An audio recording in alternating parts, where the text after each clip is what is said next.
Wisconsin people don't care much for Illinois folk. When I told my family I was moving to Chicago, my brother said, "So you're going to be a FIB?"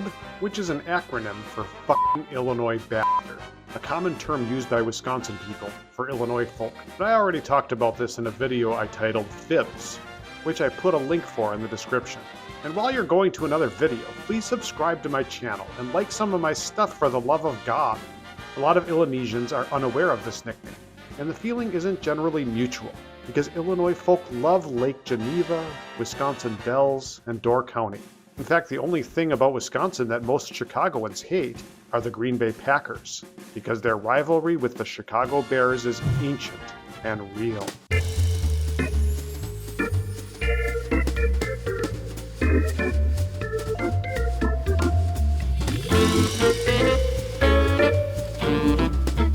The Chicago Bears Football Club started in 1919 as the Decatur Staleys by a guy named, you guessed it, Staley, A.E. Staley, who started a food starch company located in, you guessed it, Decatur, Illinois. In 1920, they hired two guys named George Halas and Edward Sternman. In 1921, the team moved from Decatur to Chicago. A year later, they changed the name from the Staleys to the Bears, a name derived from the Chicago Cubs, because the Bears started playing games at Wrigley Field the same year, and kept playing there until 1971, when they moved to Soldier Field, where they've remained ever since. For now, the Bears' oldest rival is not the Green Bay Packers. It was the Cardinals. The Arizona Cardinals? Nope. The St. Louis Cardinals? Nope. The Chicago Cardinals? The Chicago Cardinals were the crosstown rivals of the Chicago Bears, kind of like the Cubs and the White Sox. The Cardinals moved to St. Louis in 1960, and then to Arizona in 1988.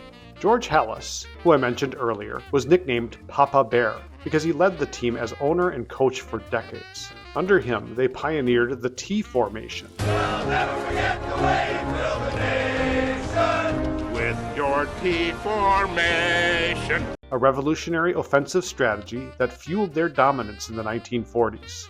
This era included a historic 73-0 shellacking of the Washington Redskins, who are now the Washington Commanders, whatever that means, in the 1940 NFL Championship game, the most lopsided score in league history.